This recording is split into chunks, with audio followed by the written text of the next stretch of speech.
बहुत ज़ोरों की वर्षा हो रही थी और नदी में पानी का स्तर बढ़ता ही जा रहा था। एक पुल था बना हुआ, लेकिन बहुत मज़बूत नज़र नहीं आ रहा था और एक बच्ची अपने पिताजी के साथ उस पुल से दूसरी ओर जाना चाहती थी।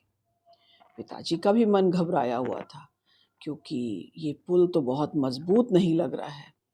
ये कभी भी टूट सकता है और पानी का बहाव भी नदी में बहुत तेज़ है। क्या होगा? वो बहुत घबराए हुए थे। तो उन्होंने बच्ची से कहा, ठीक है, हम चलते हैं, तुम मेरा हाथ पकड़ लो।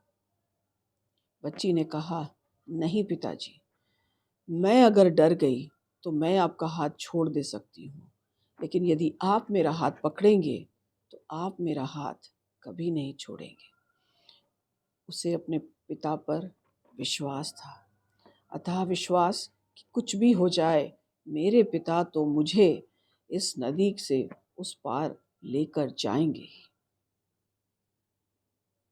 इसी प्रकार का विश्वास हमें ईश्वर पर रहता है।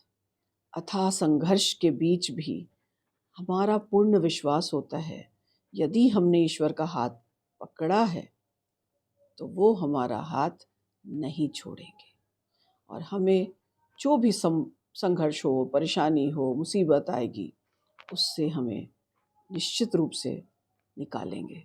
तो यही विश्वास जो है, ये मनुष्य में एक आत्मविश्वास भी भरता है और उसकी हिम्मत बनी रहती है। कितनी ही परेशानियां क्यों ना आ जाएं, उसे घबराहट नहीं होती है। कई बार हम प्रार्थना करके घर से निकलते हैं, आपने भी ऐसा किया होगा बहुत बार। प्रार्थना करके ईश्वर का ओट आसरा लेकर हम काम शुरू करने जा रहे हैं, इस काम को तो आप पूरा करके ही हमें पता है रहेंगे। तो ये जो विश्वास होता है, ये हमारा मन भी अच्छा रखता है, हमारा मन भी जो है मजबूत रहता है। मन भी विश्वास जो नहीं डगमगाने के कारण हम अपनी पूरे मेहनत से अपने कार्य को करते हैं और अपना रास्ता जो है निश्चित रूप से इस संसार में बना लेते हैं, कितनी भी परेशानी क्यों ना हो। तो ये विश्वास बहुत ज़रूरी है। क्या कहते हैं आप? आपके क्या विचार हैं?